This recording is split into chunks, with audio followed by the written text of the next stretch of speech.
After the incredible success of her novel Bridget Jones' Diary, that remained at the top of the charts for over 6 months, Helen Fielding decides that a sequel would be the best way to continue to thrill Bridget Jones' fans and readers. The sequel is entitled Bridget Jones: The Edge of Reason, published in 1999.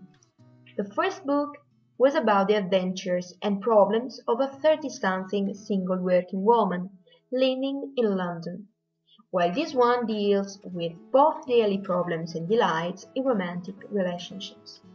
The moment she resigns herself to a spinster life, someone special on the horizon. He, Bridget's dreams man, actually the man of the dreams of many women, Mark Darcy, tall, beautiful, well-rounded, and very, very gentle one. The novel is once again written in the form of diary, telling separately 2 different periods of the year, from January to May and from June to December. Just like a diary, every page is dated and has an obsessive calculation of units of alcohol drunk and the total of smoked cigarettes and calorie counts. But it's time to introduce this pleasant reading. Here it is, the famous passage. Hurrah! The wilderness years are over. For 4 weeks and 5 days now have been in functional relationship with adult male, thereby proving I'm not a love pariah as previously feared. But is it the truth, or something is going to happen, aiming at undermining the golden path of the 2 lovers?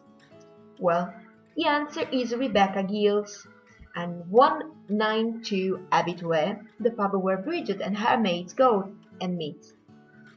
Rebecca's strong tongue and amazing body trigger Bridget's insecurities that drive her crazy to the extent that she eventually breaks her love affair. To make matters worse, Daniel Cleaver, the man that once was her boss and lover, appears. Likely, she blows him off. She realizes he is a wolf in sheep clothing. In the blink of an eye, she makes up her mind and flies to Thailand with her beloved Shaz. Also in Thailand, troubles are not miss. At the airport, Miss Jones is stopped and arrested by the police. Anyway, in jail, she has the opportunity to meet the inmates of the place and listening to their sad love affairs. Then she realizes to have been too bitter with her boyfriend, and after a few minutes she's released. The day she comes back to London, she hears the news about Lady Diana's death in a car accident. For her and her friends, this is a misfortune because Diana was the emblem of women pride. At least Tony Blair is in control, seemed to say what everyone was thinking instead of repeating grief and shock over and over again in manner of parrots.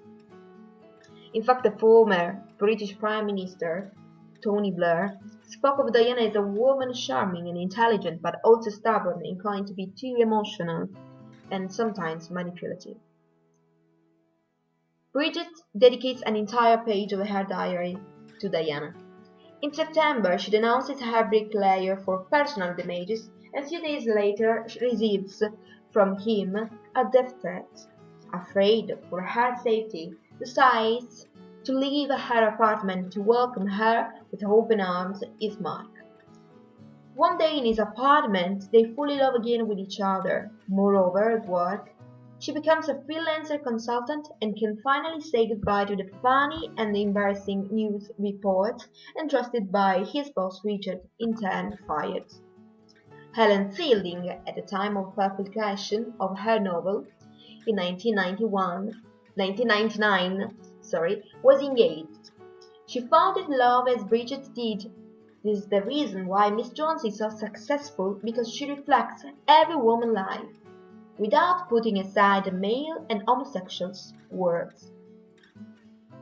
All of us have a little part of Bridget inside, a plump and insecure girl, but capable of facing the challenges in life. On the other hand, there are also other kinds of women like Rebecca, gorgeous. All of us have a parent that we never agree with. All of us have best friends and dream of a brilliant career. Once again, Fielding finds her inspiration in Jane Austen. In Bridget Jones' diary was inspired by Pride and Prejudice, while the sequel is inspired by Persuasion, Jane Austen's last piece of work. Many are the references and the parallels with Anne and Bridget, Captain Wentworth and Mark Darcy, Louisa Musgrove and Rebecca, Mark's colleague Giles Benwick and Captain Benwick. As some parts of the story, for example, when Mark saves Bridget from the clutches of a brat that was climbing on her back. Also, Anne prefers giving up with her feelings for pleasing her friend's advice. Furthermore, Louisa and Benwick fall in love with each other thanks to their common passion for the poetry, as Rebecca and Giles did thanks to Southard Manuels. First love never dies. In fact, also in the sequel, in the original one, the writer dedicates 9-page interview in Rome by Jones to the real Colin Firth, principally based on Bridget's fascination with the BBC television adaptation of Pride and Prejudice and Colin Firth, the actor who played Mr. Darcy, especially the lake scene. However, the diary is not only something impersonal. There are a lot of real events like Tony Blair that won elections, Lady Diana's death, and a deep political conflict between Conservatives or Tories and Labour Party members. In essence, this novel can be definitely defined as an example of a comedy of manners that shows the limits and the peculiarities of the contemporary society, where the central plot is given by a romantic relationship that is supposed to be ridiculous and inappropriate. The romantic comedy film based on it appeared on the screen in 2004, directed by Bevan Kidron, who misses a lot of the events in the novel. She changes the leads, adds a wide range of roles. She misses Gary the bricklayer, Pam and Luna journey in Kenya, where they find a Kikuyu man from a local tribe. In the movie, Bridget makes a TV report of skydiving, while in the book she is riding a horse back to front on a fox hunting.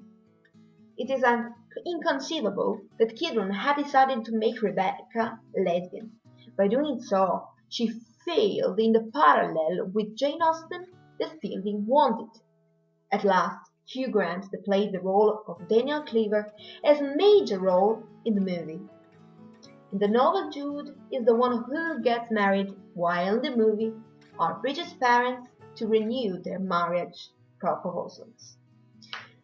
For all the rest, my hats off to the soundtrack, which was able to tell with music and words the events and the intrigues of the characters, end up with Your Love is King in the scene where the main character, Bridget, says the happiness exists even if you are 33 years, a chubby boom and legs as a football player.